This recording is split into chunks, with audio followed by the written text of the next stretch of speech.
Tonight, I am thrilled to have the opportunity to be in conversation with transmedia artist Kay Yoland, who, being from London, has spent time in the States with residencies, exhibitions, research projects, and teaching, and may be particularly relevant to us. I think a good bit of that time, Kay has been in Texas. We will talk tonight about Kay's fascinating and I think quite ambitious practice as we focus on a particular project. And we'll do that to serve as sort of a deep dive into the logistics, motivations, and philosophies embedded in the work at large. To give you a sense of the breadth of the work at large, Kay examines the nature of identity, power, and borders in our society through the incorporation of video, text, installation, photography, and live performance. So you have sort of a sense of her work before we get started. Working both site-specific and in gallery spaces, previous projects have involved a wide range of participants across Europe and the United States. These collaborations, as I understand them, and relationships that grow out of them are significant to the work, building Kay's vocabulary and informing future work. So I think it's important to kind of be aware of that as we're talking tonight. They are part of what I see as the ambition of the practice. I'll just note that personally, people tell you not to work with children and animals. I think that just goes for human beings altogether. So I find it very brave that that's part of Kay's practice. For example, Kay has filmed a barber and a soldier outside in the desert getting a haircut called Military Cut. Choreographed dancers in a video installation in Copenhagen, directed Olympic fencers on scaffolding in London, made quote-unquote dream interviews with people on the streets of Harlem, and taken employment in 21 different day jobs, quote-unquote, in Paris, all of which I see as serving as both subject and material, and we can talk a little bit about that tonight as well. Kay has shown consistently and internationally throughout her career. Solo exhibitions in recent years have included Them There, not Them There. She would never tolerate that. Then There Was Land. How about that? At Marfa Contemporary in 2013, Land Border Other at Oklahoma Contemporary Arts Center in Oklahoma City in 2014, and also in 2016 at Tally Dunn Contemporary. And as I understand it, that was Tally's first workspace project exhibition. So, Foreign Affairs at Beef House in Dallas in 2015, Letters Without an Address and New Urban Landscape series showed simultaneously at the MAC and the Reading Room in Dallas in 2016. I think I'm naming some exhibitions that many of you are aware of and maybe even introduced you to the work. Approaching the Border at the Ringling Museum in 2017.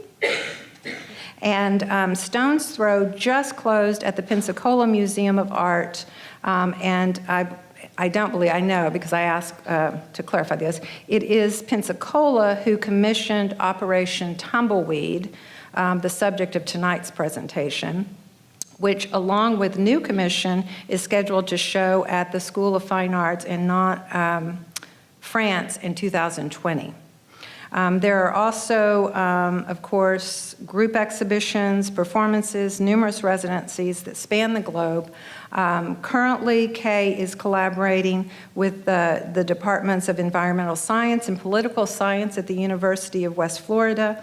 And while it is on hold for now, Kay is the host and producer for a weekly interview program called Constructive Forces, and that's a radio program, a radio interview program called Constructive Forces on a station in London. We are so fortunate that Kay's path has crossed ours and that tonight's conversation focusing on Operation Tumbleweed is able to take place in the midst of what I understand to be a very demanding and taxing schedule as Kay embarks on new bodies of work in both California, Florida, and Ireland, some of which we may touch on tonight if time allows. So if you would, let's get started. Please join me in welcoming Kay Yoland.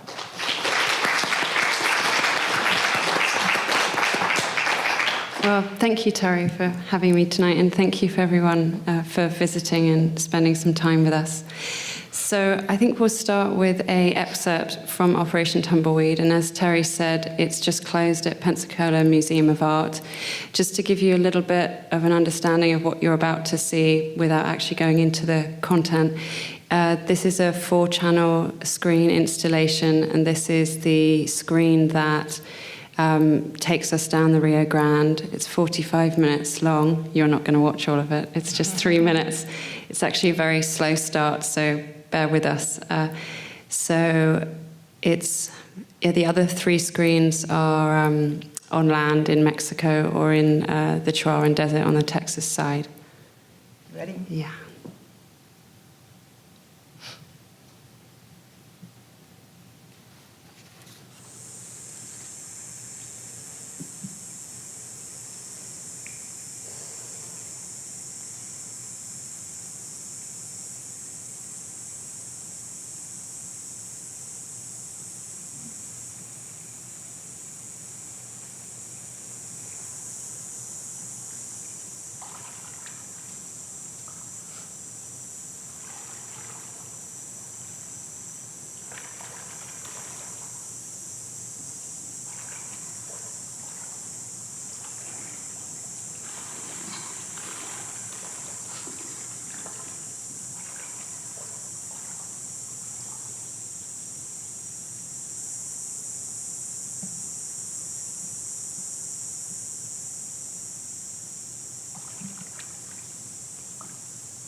Okay, we sort of agreed that if you stuck it out through that really interesting but slow-moving portion of the film, that we knew we had you for the rest of the hour. I think it's a beautiful way to start because it does leave us in this position. Unless you already know this work, we don't know everything. That is deceiving to see the cow crossing the river. We don't know what that means yet. So, Kay, if you would, could you talk, I know that the project begins, or at some place early in the process, you decided to write a letter to your character. And could you maybe talk about that and tell me about the role of that letter? Yes, so I was going to, I knew that I had this idea to capture a tumbleweed for reasons set out in the letter. But apart from that, the project was unknown to me as far as actually how it would develop. And so I feel that the letter becomes a vehicle for me to process how to move forward. And then the subsequent letters develop that on. So even though I had this kernel of an idea, I needed to actually develop a dialogue with Tumbleweed and my protagonist so that I could actually explain my perspective and also get the Tumbleweed's response. And unexpectedly, letters go back and forth, and as the letters continue, it kind of escalates into a situation where I realize that we have to take Tumbleweed down the Rio Grande. But that wasn't my initial idea. It was just to protect it and put it in a box. But as the letters develop, things change. So would you, I know that there's an initial letter that you write to Tumbleweed. Do you mind reading us a little bit of that letter, or reading that letter to us? And we have it up here so you can see it. Dear Tumbleweed, March 13th, 2018. I wish to protect you from what you are to others and what they might be to you. You may believe you're indigenous, but you're not in their eyes. You are part of the invasion of the other. This has been a long time coming, and your secret is no longer safe. The tides are changing and tensions are on the rise. I doubt your safety is assured for much longer. For this reason, I will put you in a box for your protection. It will be no ordinary box. Firstly, I will make it transparent so that you're not in the dark. No one wants a coffin. I've always found the idea of being trapped in a coffin while alive absolutely horrifying. I would not wish that on any friend, and nor upon you, who might be a friend. However, transparent materials tend to be fragile. Glass and acrylic don't offer much protection from ambush and attack. Furthermore, if you sit in a transparent box, you'll be able to look out, but you will also be visible for those I wish to protect you from. You may reply that one-way transparency is a solution, but that will only make people suspicious. Therefore, with the already confirmed funds of the institution, I'm making your transparent box bulletproof. I should really say bullet resistant. The man at the fourth company I phoned said nothing is bulletproof. It can only resist for a limited amount of time. Nothing is more than temporarily resistant to rage, and then it collapses. So you'll be in a bullet-resistant box. It is the best that I can purchase. I've spoken to a young man at a fifth company near San Antonio, and we have figured it out. I hope he is of legal age to advise me. It crossed my mind that he may still be at high school and this is just a spring job or an internship. He was so polite, informative, and calm. I feel assured he's the right person for the job. We are in safe hands, you more so than me, as I won't be behind bullet-resistant polycarbonate.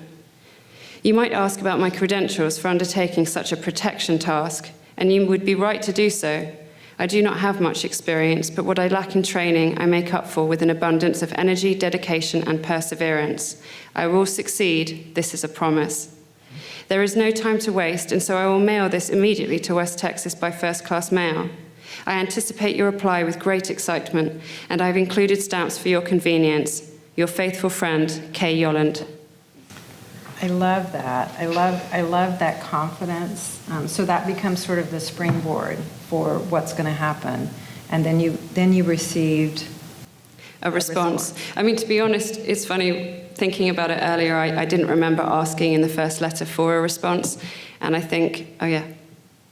There's the response. Yeah. As I start writing, and we can discuss this maybe a bit more in detail later, but sometimes my character develops, or Tumbleweed's character develops in ways that I haven't planned, because I allow that to kind of to do its own thing. And so I wasn't expecting Tumbleweed's response to be this.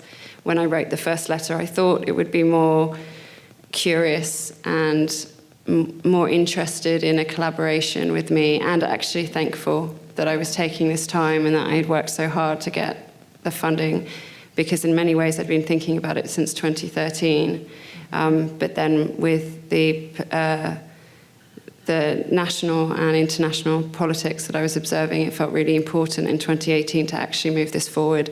So Tumbleweed's response was a little bit antagonistic, I felt, and disappointing for my character. And it meant I had to write another letter and try to persuade it. But then it also became quite apparent that Tumbleweed was well-versed in human history and political science, and was spouting Howard Zinn and Gore Vidal and various other writers, sometimes even mentioning books that I hadn't, really looked at thoroughly. So it was giving me a library of books to look at. So I do actually have another letter that I don't have up, which is from kind of our long conversation. So, dear Kay Yoland, your letters do not persuade me. It seems painfully obvious that you suffer from an affliction that many of your species suffer from. You lack a firm understanding of the history of your own civilization. Footnote 1.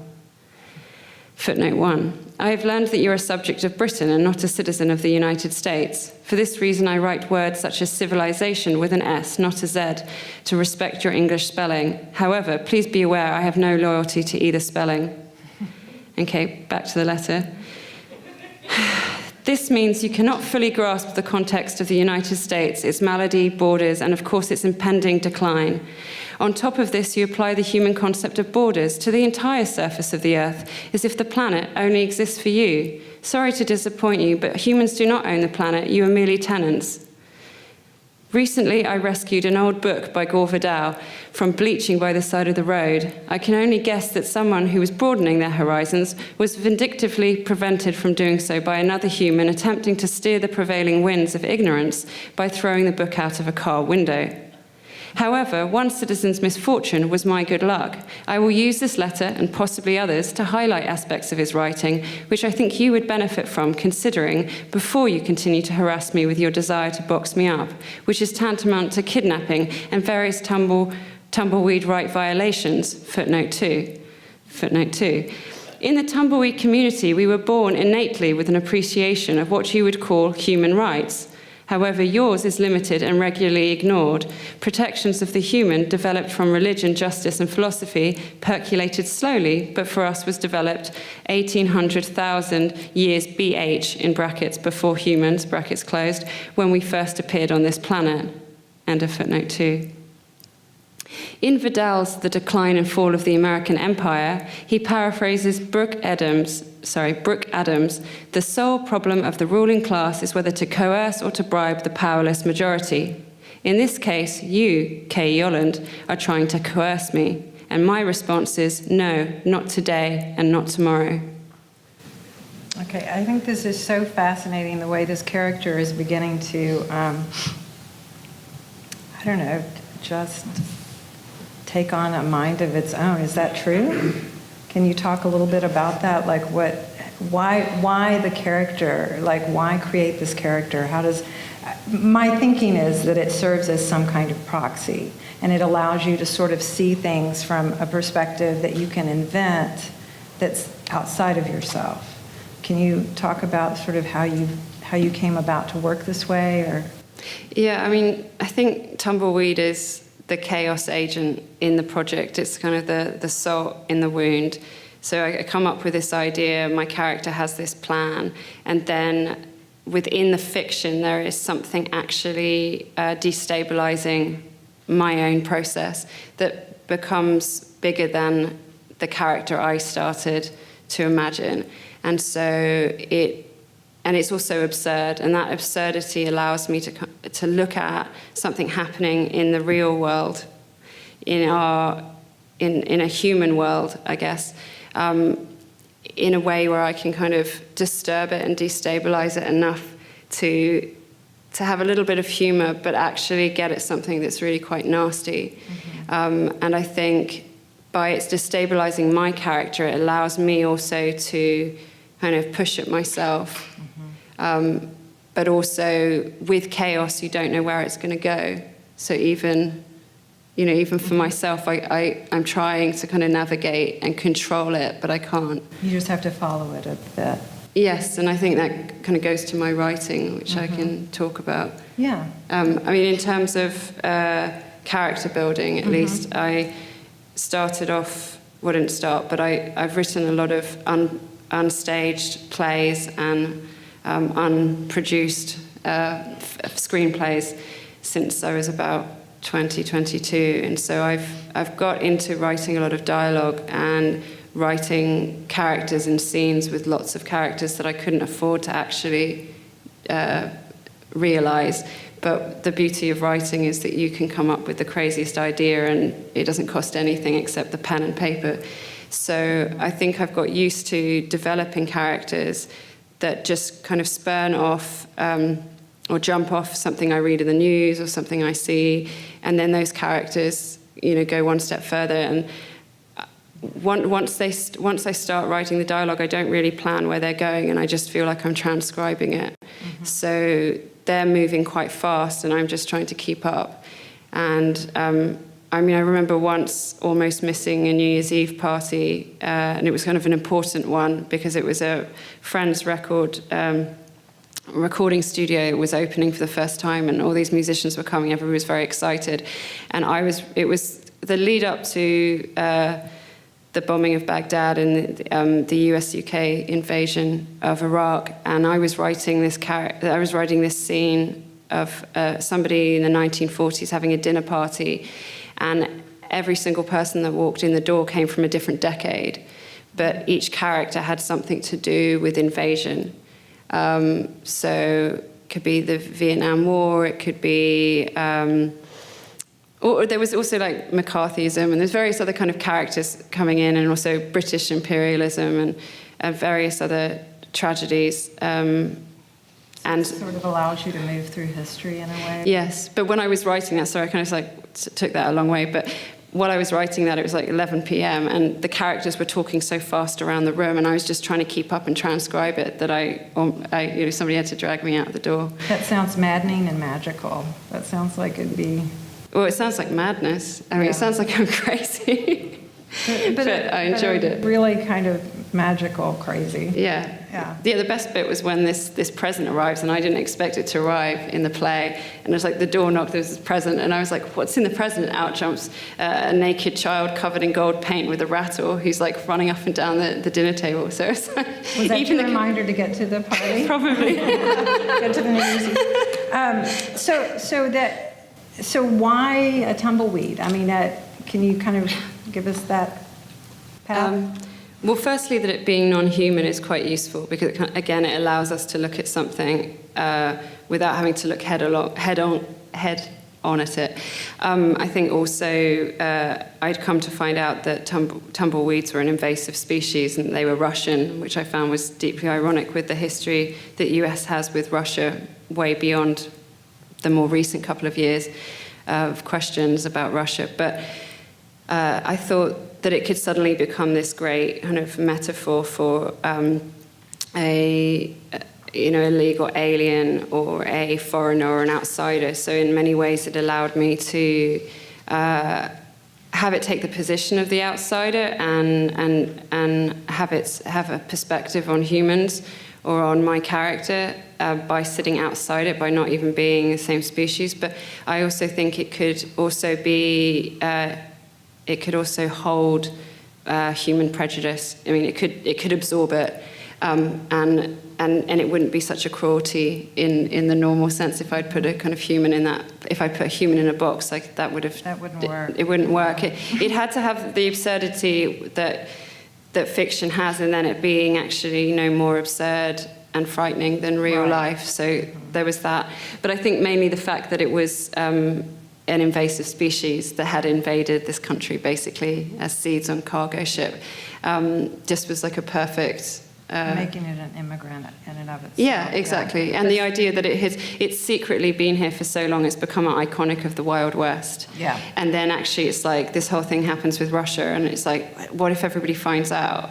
What's going to happen? But it wasn't really supposed to be about Russia, but But then this is your impetus for kidnapping it to save it. Yeah, right? exactly. So this is a list, and we won't spend a lot of time on it, but maybe you can just talk about some of the things on the list and what the list is about. Yeah, so this list is what was shown with the first exhibition, and so I wanted there to be a list of all. This is page 2 and 3. I wanted to be a list of all the artifacts that came from the performance and the events of going down the Rio Grande, because I wanted it to have a kind of spin-off of the British Museum or white imperialism, the white ethnographer who comes to kind of like discover the savage, put it in a cage and observe it and remark and make notes as if it's some kind of scientific experiment. So, for example, there's quite a few things stolen on this list. So, for example, number 16, rock, red when wet, stolen from private property, northern bank of Rio Grande, USA, day 3.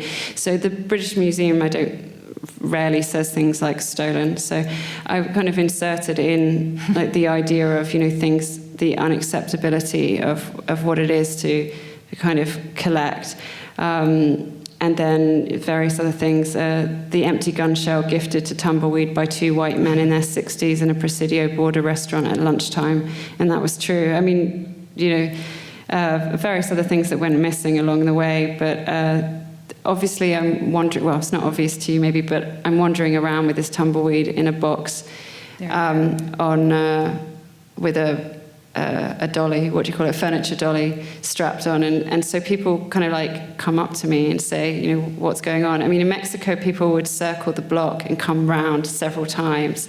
And the whole families would look at me, and then finally a window would come down. And I don't speak fluent Spanish, but I'd learned enough Spanish to firstly say I was an artist, that I was English, which I think it was better than saying I was American. I might be wrong, and then also to say what the project was about so that people could understand, and also so we could engage. And then there was this kind of broken Spanish on my side trying to like indicate more about the project. So I think some of these photos will show some of the Mexican side and the kind of making of the work.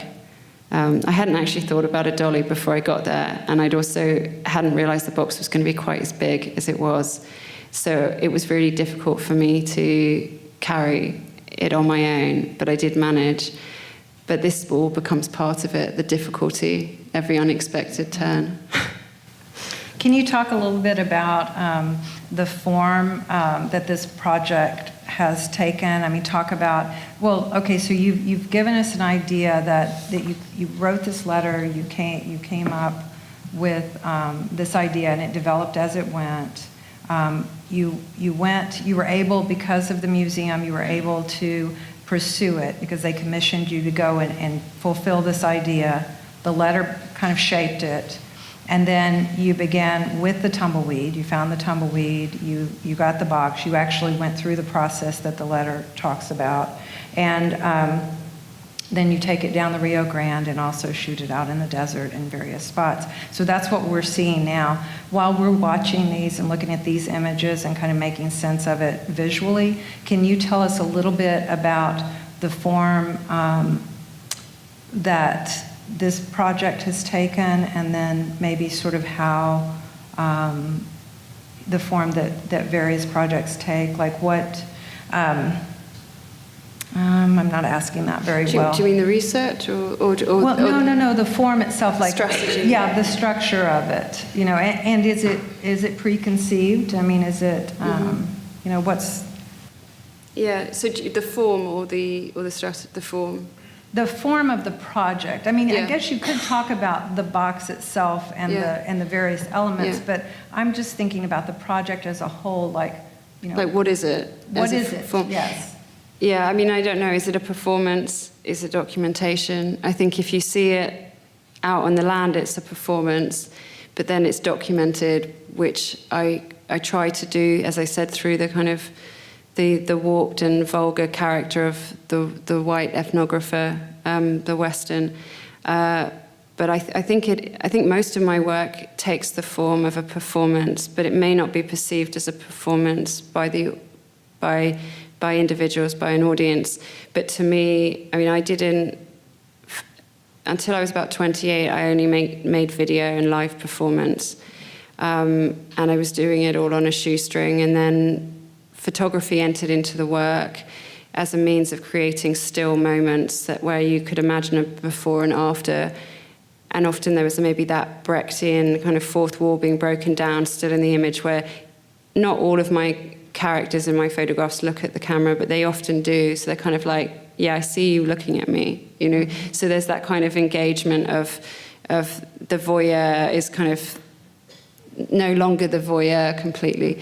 In this project, I think I see the work constantly developing in this weird environment where it's a fiction that's placed in reality, and therefore I can't control it because reality is uncontrollable, because there are other people in the world that may not, you know, I don't know what they're going to do or what I'm going to say, and so I break or I bend with that.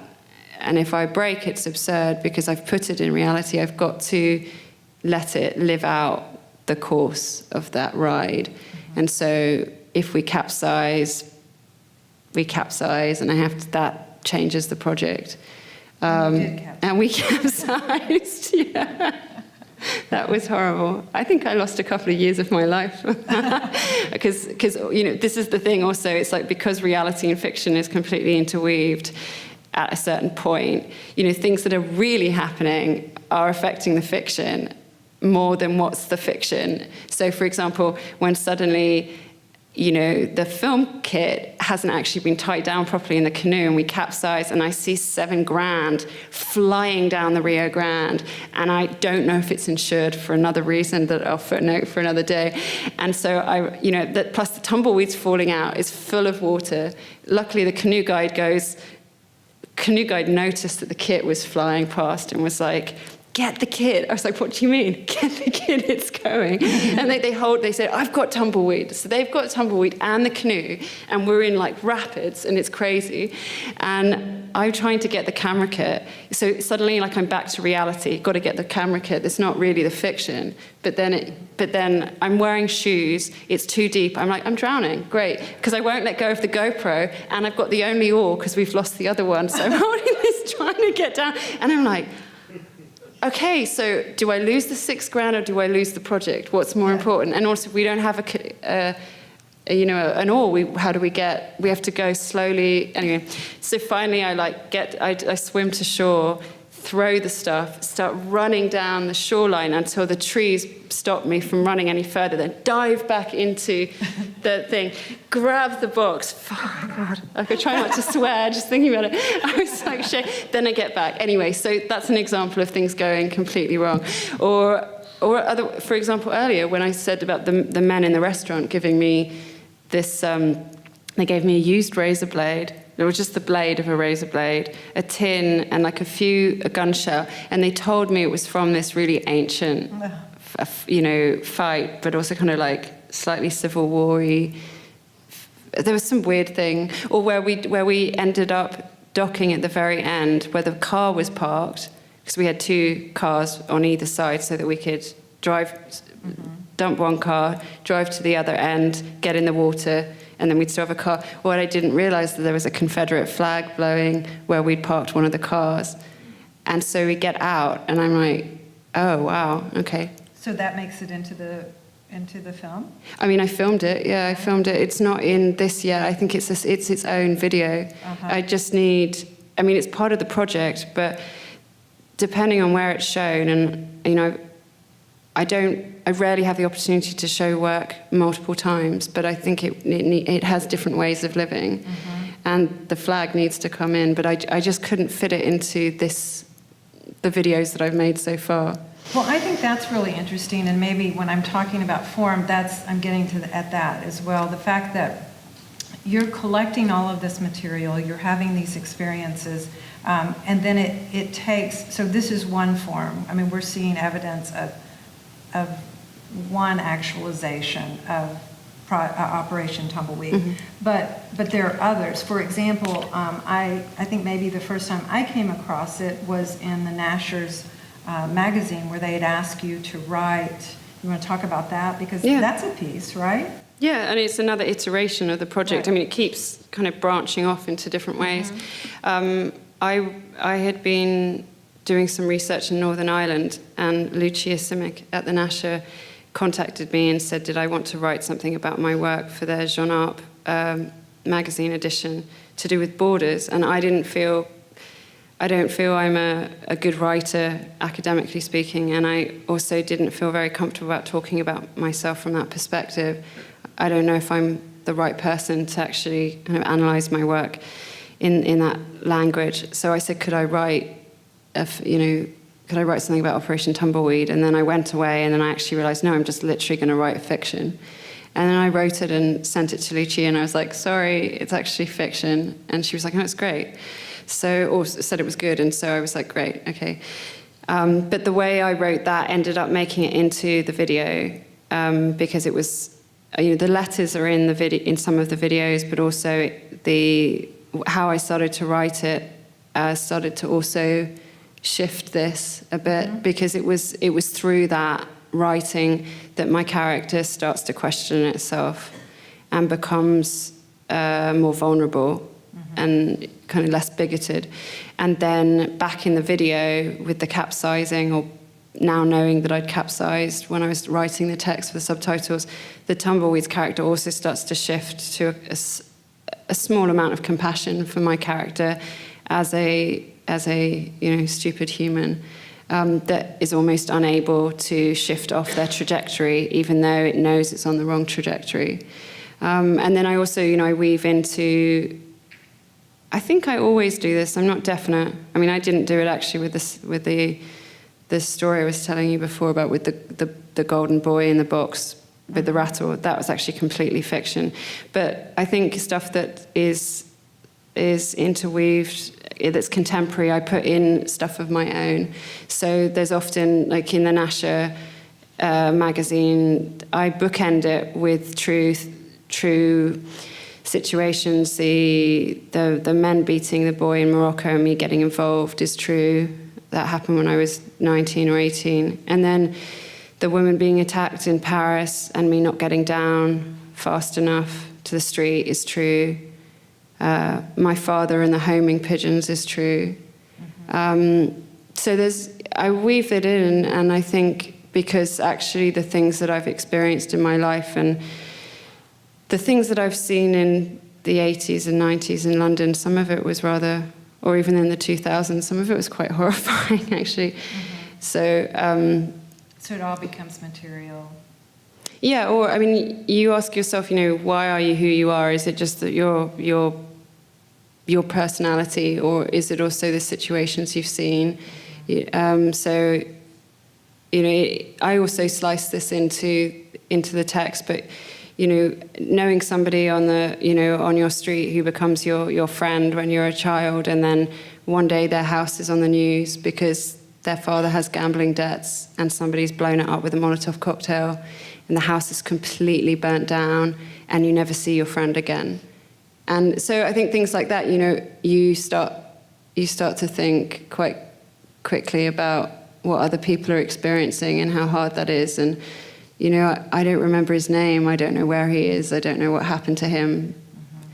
And I got really into demonstrating in my teens. And when I was 14, I was demonstrating outside the French embassy every Tuesday night because of their nuclear testing. And so it just developed like that. So your work operates as another way for you to play some of this out, and I'm really interested in the fact that the Tumbleweed calls you out initially, like in the process of making, maybe at that point where you're still questioning your own motives, and the Tumbleweed calls you out, and then as you sort of give in to your own doubt, the Tumbleweed begins to take compassion, sort of a self-love. Just a tiny bit. Yeah, just a tiny bit. Good, because you don't want to give yourself too big a break. Yeah.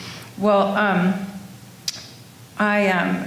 the other thing I'm thinking of, because we kind of promised that we wouldn't say, as we said before, but as if we've never talked before, but we have talked before, and so there was a story. I mean, you were explaining to me how Tumbleweed is also like a matter of the reality of finances. Like you can only make things happen that you have the money to make happen. So you have some other ideas, and I'm thinking about I just want you to share it because it's so interesting. But another form it might take would be the opera singers. Can you talk about that for we have a few minutes maybe to talk about it. Other performance ideas. Yeah. Yes, so I had Operation Tumbleweed. I didn't have that name for it, but I had the idea of putting Tumbleweed in a bulletproof box and asking a Border Patrol officer to shoot at it in 2013 as a response to migration and being an alien and all these stories on the border.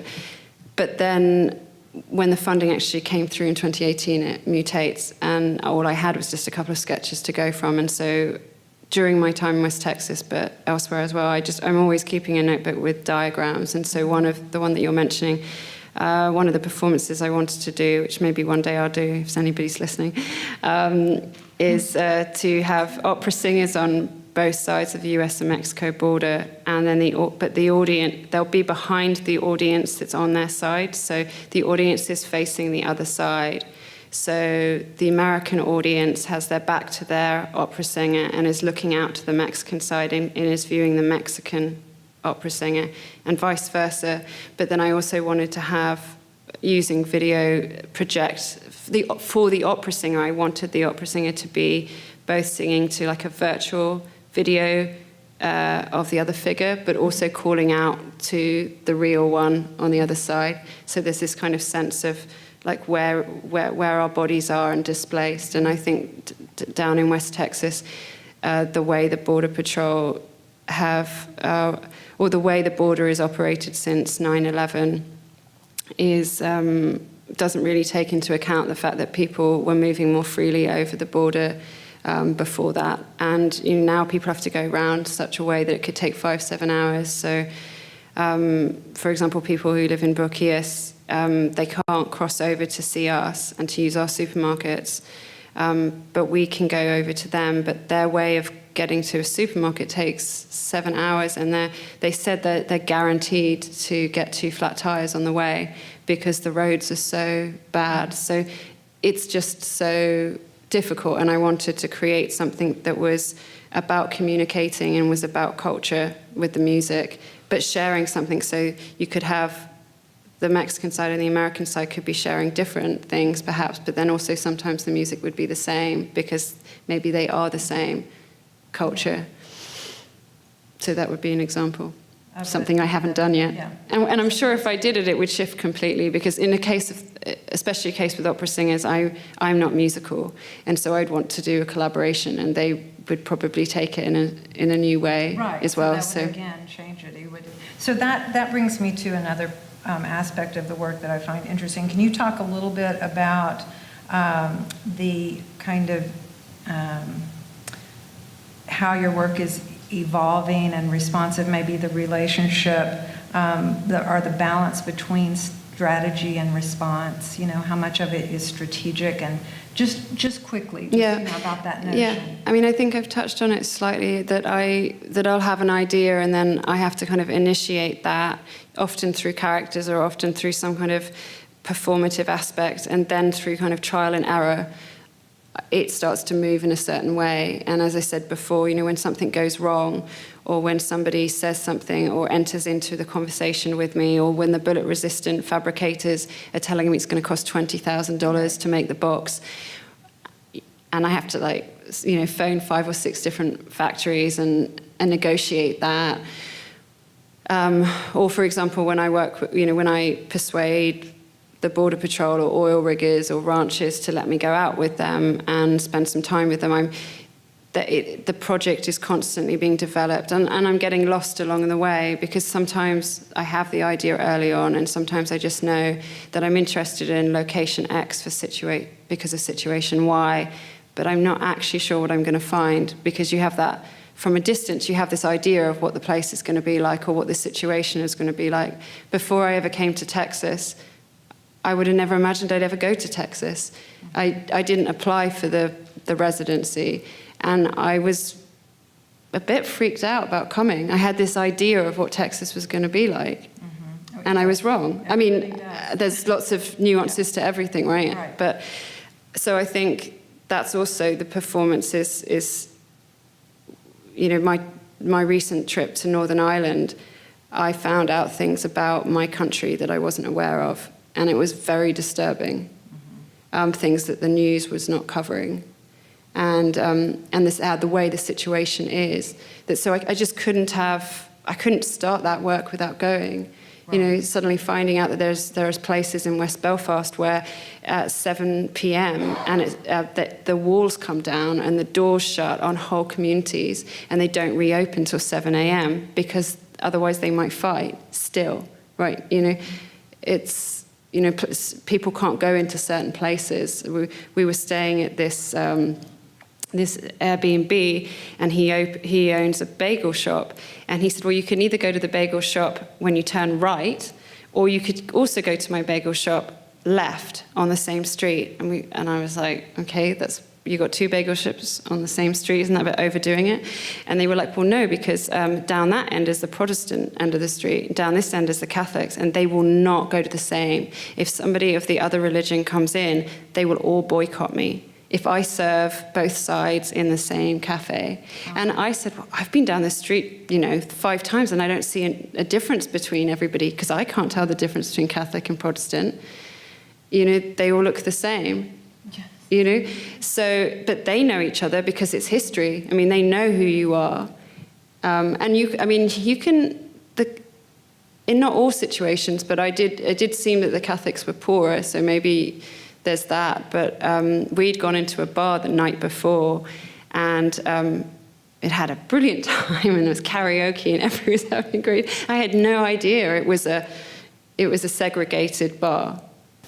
That's really interesting, and it's interesting how that informs the work. We're going to run out of time, so I want to be sure we get to, because one of the things that I'm most intrigued about, there's so many things I'm intrigued about in the work, but the research, the role of research, kind of, that it, to me, I see it as a research-based practice. Like it's maybe, you know, 75% research and 25% product almost. Maybe touch on kind of some of that research, and then we can maybe hit on, I think we're actually to an image now of a piece that you're in the midst of, that you're in that research stage. So maybe talk a little bit about the idea of research, and you've talked about that a bit. I guess I have touched on it. I mean, the research will be, you know, trying to contact people to get different perspectives. So, for example, in West Texas, it was the Border Patrol, the oil riggers, the ranchers, and then community members. In Fort Irwin, which I'll discuss in a minute, is soldiers. And hopefully I also want to talk to the pyrotechnics department in Hollywood, and the casting agents and the Hollywood set designers for the war simulation. In Northern Ireland, it was a former IRA member, and then the son of a man who was killed in Bloody Sunday by a British soldier. And though in Ireland they were tours, there was lots of people with me, but I'm trying to navigate a way of actually communicating with them more one-to-one. But so research is partly the communication, and then it is also sitting in libraries and reading newspapers, and doing a lot of diagrams as well. And then I more and more want to have a bibliography with exhibitions, so I can actually share the information that I've come from. So almost like creating a library with each. But I think it's important because I think there's different ways to enter into the work. But essentially the work is based on something that I feel like we need to talk about. So if my work doesn't do it all, then at least I can say, oh, well, this is where it's coming from. Because there's fact mixed in to this work, and I don't want, even though I do play with fact and fiction, I don't want to, in today's situation with this idea of fake news, it's suddenly destabilizing, I feel, in a negative way, my position, because I'm not trying to conflate fact with fiction. I'm not trying to create disinformation. I'm just creating, I'm hoping it's obvious the difference between fact and fiction in my work. Like, I obviously did go down the Rio Grande because you see me in a boat, but can Tumbleweed really talk? Well, it's up to you to decide, but I mean, if you believe it does and it doesn't really matter, you know. But I'm not actually telling you that, the Americans or the Mexicans have killed a load of people and they haven't, No. that would be, that's dangerous, and I'm not doing that. So I'm not into kind of actually destabilizing that. But I'm trying to say, like, I'm trying to put in some fiction so that we can talk about something that's really happening in a place where maybe it feels safer to discuss it because it's not head on. And also maybe if you don't agree with a situation, maybe you might change your mind or think differently, or at least talk about it from both sides if you have Tumbleweed rather than somebody else. Yes, and it was a way for you to talk to actually the Border Patrol, to talk to them about a tumbleweed, or the rancher, and talk to them about a tumbleweed as opposed to a person. And well, when I went to Mexico, I stopped and voluntarily said, okay, I need to tell you I've got a tumbleweed in a box. I didn't say it was bulletproof because I didn't think that was really relevant, because that way it sounded antagonistic, that I had a gun as well or something, which I didn't. And I was thinking about shooting it for a long time, and I found 5 or 6 people who were willing to shoot at it because I wanted to prove to Tumbleweed that it was bullet resistant and it was safe. But by shooting at it. So, but I couldn't do it in the end. So I had all these different people of different ages, genders, everything. I didn't do it. But I did stop at the Border Patrol, and I said, for selfish reasons, more selfish probably, but I didn't want to find they didn't let me have Tumbleweed on the way back in. Right. And I'd made a promise to Tumbleweed that I was taking it to Florida, so this was not a good idea. Yeah. But Tumbleweed wanted to go to Mexico because it wasn't sure if it had ever gone over there, and we were still arguing about whether there is actually a border or not, because Tumbleweed doesn't think there's a difference. And I was saying, well, there is a difference. Firstly, they speak a different language. And Tumbleweed said, there's lots of people speaking Spanish over here, so I don't know what you're talking about. But anyway, so Tumbleweed wanted to go, and I was like, well, I don't know, because I couldn't persuade anybody else to come with me. So I was like, I'm going to do this on my own. Mm-hmm. Is this safe? And Tumbleweed's like, I don't care whether it's safe for you. You can take me over there if you're going to keep me in the cage. So, otherwise it could freely do it of its own accord, but I wouldn't let it out of the box. So at the I stopped at Border Patrol. Sorry, I'll keep this a bit brief. But anyway, so I said to the Border Patrol, like, can I speak to agriculture or, whatever, somebody that will be able to talk to me about this tumbleweed? And they were like, you have a tumbleweed? Okay, wait a second. And like 4 different people come out, and then I explain, okay, so I've got a tumbleweed in a box, and I want to take it over to Mexico. I'm only going to be there for maybe 6 hours, and then I want to bring it back. And it's American. It's from this side. Yeah, I didn't get into the fact that it's Russian, but I said it's grown up here. I think you're pretty sure it's got a passport. It's so beautiful that you're having this conversation with the Border Patrol. Anyway, so I just left out a few details, but anyway, so they were like, wait a second, let me get, it can't. I don't know who it is. Yeah. So then they brought somebody else out who was like head of agriculture, and she was like, can we see it? And I was like, yeah, sure. So we all go and bring it out, and she was like, is this an art project? And I was like, yes. And she was like, this is amazing. And she was like, here's my email address. Send me the images or send me stuff. Got really into it. But I did explain the situation that we were having an argument about the border. So I can't remember what your question was. I feel like that you've gotten a sense of Operation Tumbleweed. Is there, on the website, is there anything that they can access on the website? Like the Nasher piece, they could find that on the website, Yeah, you right? can find it through the Nasher, or you can find it through their magazine, or Yoland.com. Mm-hmm. I also have it there, yeah. And then they could also, some images of tumbleweed and such? Yes. Yeah. Okay, so we're running out of time, and I wanted, if we had time, I wanted to be able to just for Kay to be able to show you something she's working on, in part so that you get a glimpse into something else, but also just to show you this early stage, the idea of this research that intrigues me so much and that I think is so critical to the work. So you want to tell them, I told them there were 3 things you're working on simultaneously, or that you're working on 3 bodies of work, but we're just going to look at one, right? And just a glimpse. So I'm in Florida at the moment, but doing a project on coastal privatization. But I'm not going to discuss that today just because of time. And then the research in Northern Ireland about the Troubles and British military involvement and the possibility of another hard border with Brexit on the horizon, though we still, fingers crossed that it may not happen.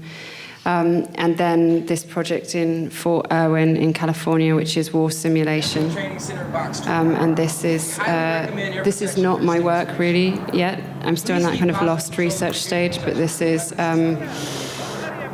a documentation of rehearsals that they're doing. And so I filmed this from two different angles. One is up on the top of a building, and then the other one is with a GoPro deep down, and it was the second rehearsal. Spartan 6, we are Redcon 1. So I'm just going to move it for time, if I can find it. Over the past 9 days... So these are... Gunners So maintain alternate sectors the people on the ground are actors brought in from Hollywood or LA, and a lot of them are actually Iraqi. conducting patrol And alongside the U.S. then there's real soldiers coming around in the car, or in the tanks. And then the insurgents that are going to appear on the roofs, they're also soldiers, but they're playing the enemy.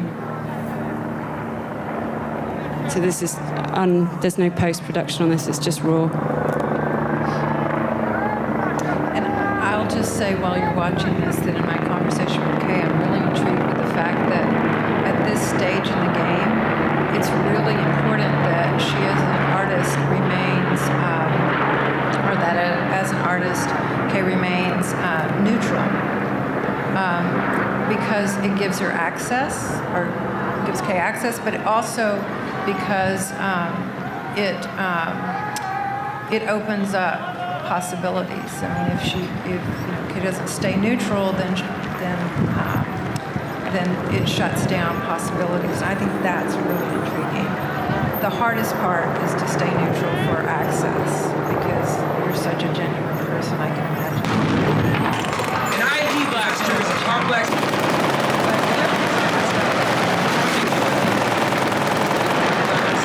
So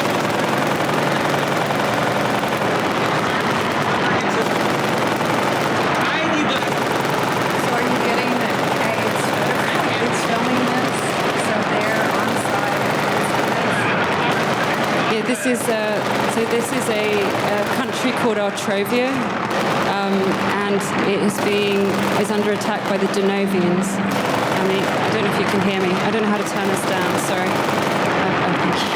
Thanks, John. So Artrovia is an ally of the United States, and Artrovia is under attack by the Denovians and asks the US for help.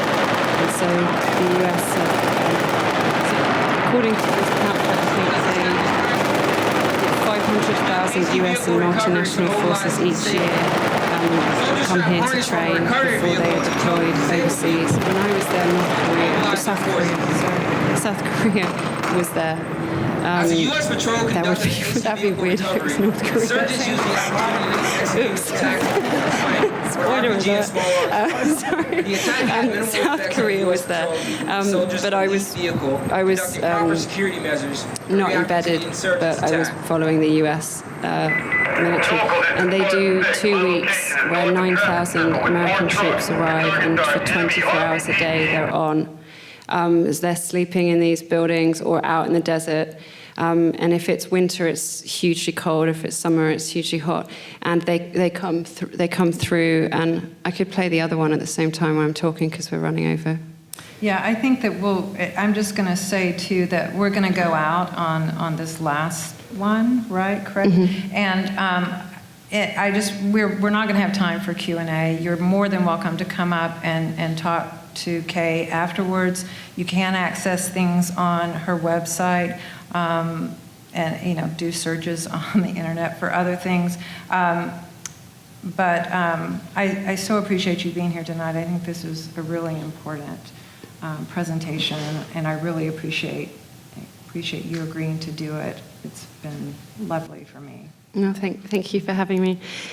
So this piece, I didn't realize they were about to do a rehearsal when I was down at this position, so forgive me for the GoPro being a little bit kind of jumping around. So the smoke is quite intense, and so I was like this with glasses on, trying to like film at the same time, and I didn't know if I was actually going to get hit by anything, so I move around quite a bit.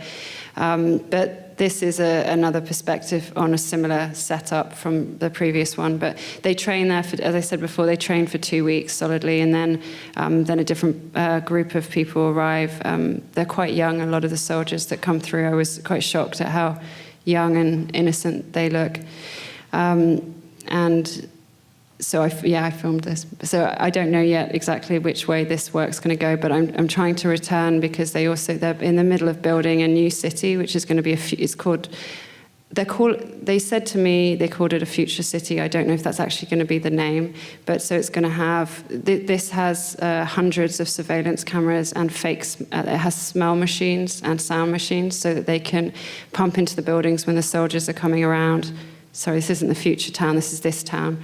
They pump in smells, so when the soldiers arrive into a building, they might smell chai or cinnamon buns or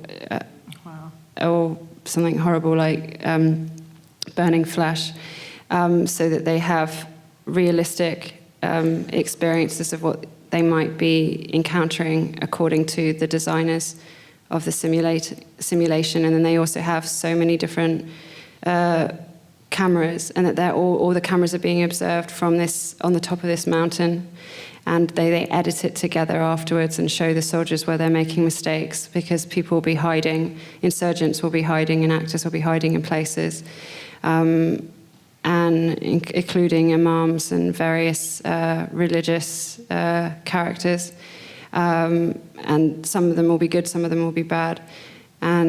But the cameras are observing constantly. So for example, if you get hit, then the observers will come up to you with a card and tell you what that hit is. Like, for example, you've lost a leg, or you're dead, or something will happen, and then the emergency services will arrive. Military emergency services will take you off for as long as that card would request, and then that means that whoever your squadron is will have lost a man or a woman for that period of time, and then they might get somebody else sent to them, and suddenly they now have to work with someone they're not used to working with, so it isn't part of their course. So the idea is they really simulate the game, and people have actually died, but not because of the simulation, but just because it's a dangerous place. Like if the tank hits at the wrong, the ground at the wrong angle and flips, then something could. So I mean, it's still a real situation inside the game. Anyway, Yeah. thank you for having me. And I mean, I think don't lose sight of the fact that Kay is here. Like, this is intense. This is just, for somebody who makes art in my studio alone, this is intense. Well, I'm not always doing this. My life's not that dangerous. I think once would be enough for you, but you'll have to see. I think it's such a compelling image too. So it's a nice way to go out, and I know you're going to want to clap and thank Kay for being here. I don't know. You could put the volume back up a little bit.